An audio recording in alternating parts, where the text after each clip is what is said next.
Nah, terakhir saya ingin sedikit menengok satu naskah juga dari Kanjeng Gusti Pangeran Adipati Arya Mangkunegara kaping sekawan, yaitu Serat Tripomo.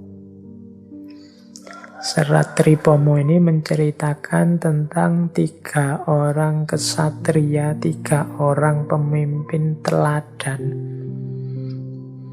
yang kalau mau ditelusuri sebenarnya yang disebut ideal dan teladan itu bukan berarti tidak punya kelemahan, tapi dia punya keutamaan sikap sebagai seorang pemimpin yang bisa ditiru. Ini serat ini sering dikutip ketika menceritakan tentang kesetiaan kepada tanah air, ketika menceritakan tentang kepatuhan kepada pemimpin, menceritakan tentang keteguhan pada janji dan yang lain sejenisnya. Jadi Mangkunegara kaping sekawan dalam Tripomo mengambil contoh teladan 3 orang kesatria. Yang pertama adalah Patih Suwondo. Ini patihnya Arjuna Sosrobahu, yang nama aslinya waktu muda adalah Bambang Sumantri. Yang kedua Kumbakarna, adiknya Rahwana, adiknya Dasamuka.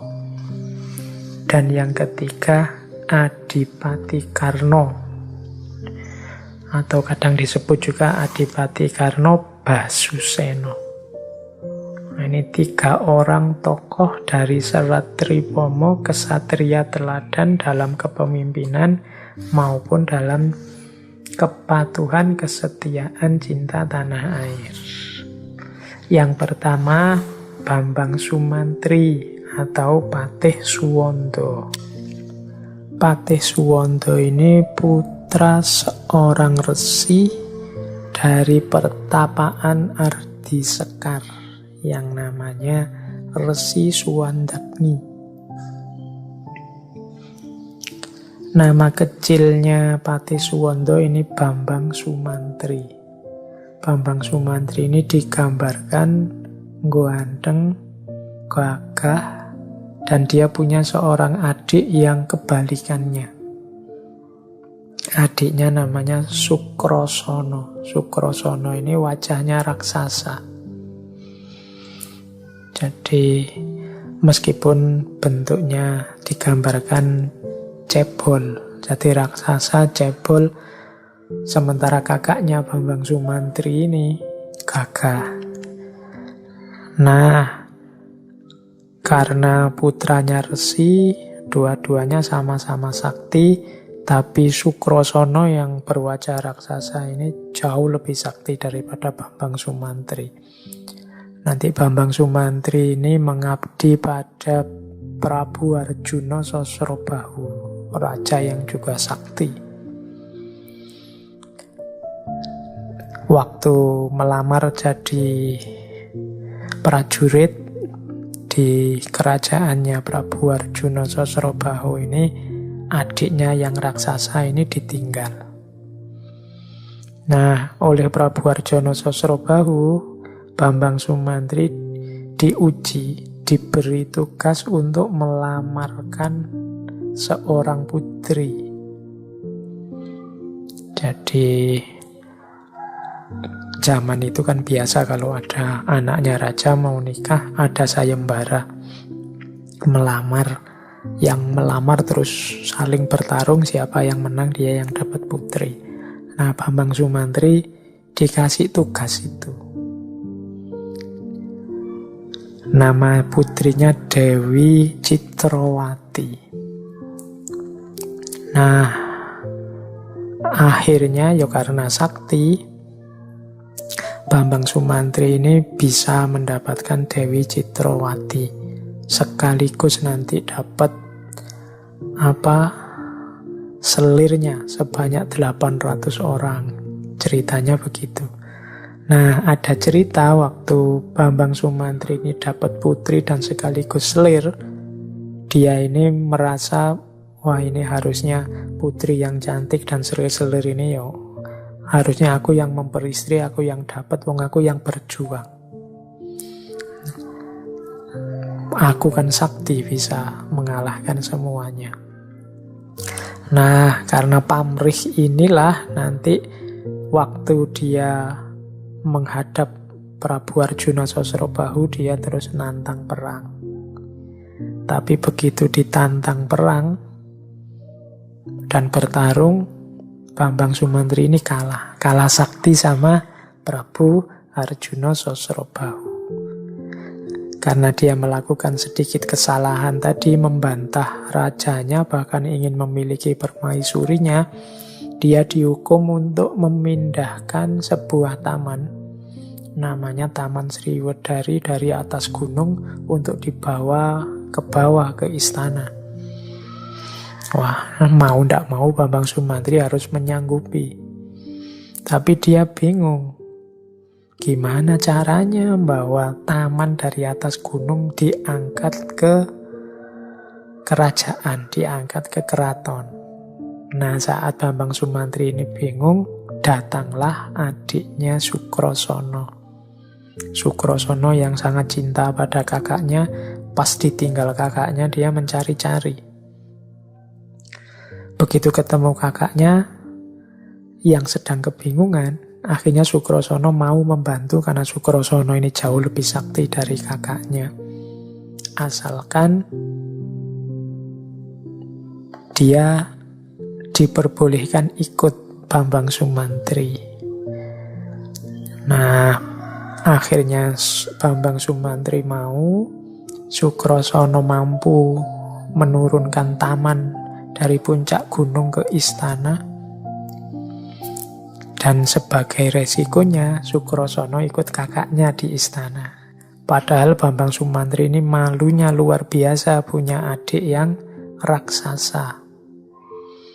Suatu ketika banyak putri yang melihat adiknya dan mereka merasa ketakutan.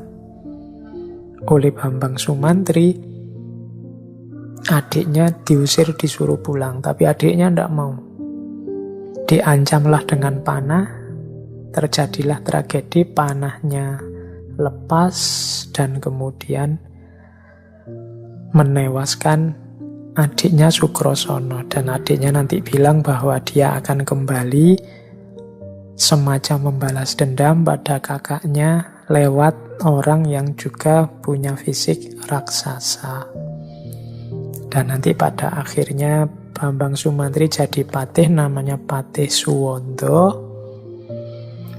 Dan nanti dia akan pada saatnya bertarung dengan seorang raja dari Alengka yang teman-teman pasti sudah tahu, namanya Dasamuka. Ketika Dasamuka atau Rahwana ini ingin merebut istrinya Prabu Arjuna Sosrobahu tadi, Dewi Citrawati, yang dianggap titisannya bidadari. Dan nanti Prabu Suwanta akhirnya tewas di tangannya Rahwana, yang ada cerita bahwa saat itu adiknya Sukrosono menitis pada senjatanya Rahwana, masuk ke dalam senjatanya Rahwana. Oke, itu cerita yang ada di serat Tripomo. Yang tertarik teman-teman silahkanlah menjelajah kisah wayang-wayang lama. Dalam cerita Patih Suwondo atau Bambang Sumantri ini ada kesetiaan seorang patih kepada rajanya. Kalau dalam serat Tripomo, cirinya Patih Suwondo itu ada 3, yaitu Guno, Koyo, dan Purun. Pemimpin yang baik, kesatria yang baik harus punya Guno, punya Koyo, punya Purun. Guno itu ya kalau letter luck namanya manfaat. Dia punya keterampilan, dia punya kesaktian, dia punya kemampuan. Kemudian Koyo, dia juga punya modal, punya harta. Kemudian Purun, dia punya kemauan keras. Cirinya pemimpin 3 itu, Guno, Koyo, Purun. Tokoh kedua adalah Kumbakarna. Ini kalau ini tidak saya ceritakan, teman-teman pasti sudah kenal.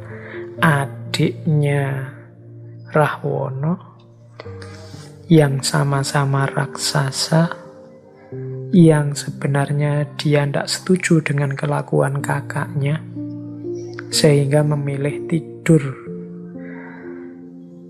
topo tapi tidur, tidak peduli dengan politik, tidak peduli dengan situasi, pokoknya tidur karena kecewanya dia sama Rahwana yang menculik istrinya Rama. Nah, nanti waktu kerajaannya diserbu, meskipun dia tidak setuju dengan kakaknya, dia tetap ingin membela kerajaannya. Dia tetap cinta tanah airnya, sampai kemudian tewas dalam peperangan. Nah, itu cirinya Kumbakarna, simbol dari cinta tanah air. Itu kesatria kedua dari naskah Tripoma. Kemudian kesatria ketiga Adipati Karna. Ini simbol kesetiaan, simbol keteguhan.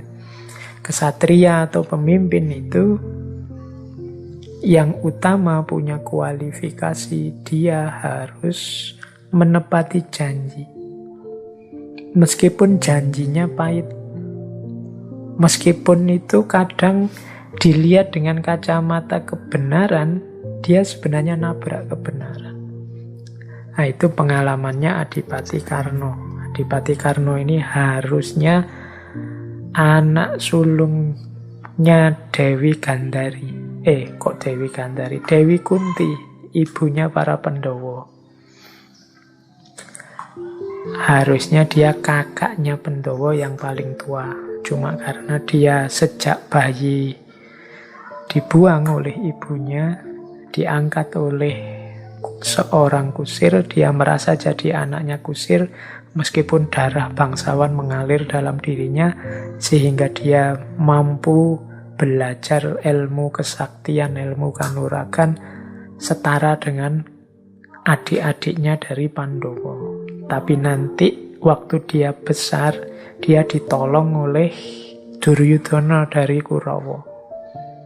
Dia merasa berhutang budi dan berjanji apapun yang terjadi akan membela Duryudana, membela Kurawa. Jadi ini nanti diambil sebagai simbol kesetiaan, kepatuhan pada janji. Pemimpin itu tidak boleh mencela-mencele. Kalau sudah janji, ya harus ditepati. Nah, itu disimbolkan dengan kisahnya Adipati Karna. Sampai dia nanti tewas di tangan adiknya sendiri, Arjuna. Jadi 3 kesatria ini sebenarnya ceritanya agak sad ending. Baik itu Bambang Sumantri, Kumbakarna, Adipati Karna. Bambang Sumantri yang tidak sengaja membunuh adiknya dan dia nanti dibunuh oleh Rahwana. Kumbakarna yang terpaksa harus tidur tapi kemudian membela tanah air meskipun tahu resikonya harus tewas. Dan Adipati Karna yang harus menepati janji untuk setia pada Kurawa dan melawan saudara-saudaranya sendiri. Inilah jalan pemimpin yang memang pahit. Banyak hal-hal yang tidak selurus, tidak semulus yang kita inginkan. Hidup ini tidak selalu seperti yang kita bayangkan. Kesulitan-kesulitan, kemudian jalan ceritanya tidak selalu pas seperti bayangan. Tapi tetap seorang kesatria, seorang pemimpin akan dianggap utama kalau dia menetapi jalan keutamaan. Seperti Adipati Karna tadi, ya dia tetap dikenal sebagai seorang kesatria yang setia dan menepati janji. Atau Kumbakarna, meskipun perang di pihak kakaknya yang angkara murka, dia tetap dianggap tokoh yang utama karena cintanya pada tanah air. Atau Bambang Sumantri yang patuh pada rajanya, patuh pada pemimpinnya, meskipun mengorbankan banyak hal. Nah, ini serat Tripomo ini serat yang diangkat oleh Kanjeng Gusti Pangeran Adipati Aryo Mangkunegoro tentang 3 kesatria teladan, 3 kesatria utama. Baik teman-teman, saya kira sudah sampai kita pada waktu yang sudah kita sepakati bersama, yaitu kurang lebih sekitar 2 jam saya sudah bicara. Saatnya kita akhiri sesi kepemimpinan. Ada banyak nasihat, ada banyak keutamaan kita dapat dari sesi bulan ini. Mungkin tidak dekat dalam arti bisa segera kita jalankan, tapi tema-tema dan isi nasihat di sesi bulan ini semoga bisa tetap kita simpan, yang pada saatnya mungkin kalau teman-teman nanti terjun ke medan hidupnya masing-masing, banyak hikmah yang bisa diambil, banyak pedoman yang bisa dipakai. Baik untuk diri sendiri maupun untuk anak cucu kita besok. Seperti saya bilang tadi, biar mereka juga tahu bahwa ada banyak sekali khazanah-khazanah keutamaan, biar mereka masih bisa hidup sebagai manusia yang manusiawi sekaligus ilahi. Oke, kurang lebihnya mohon maaf. Insya Allah kita ketemu lagi bulan depan di tema yang berbeda. Wallahul muwafiq, wallahu a'lam bissawab. Wassalamualaikum warahmatullahi wabarakatuh.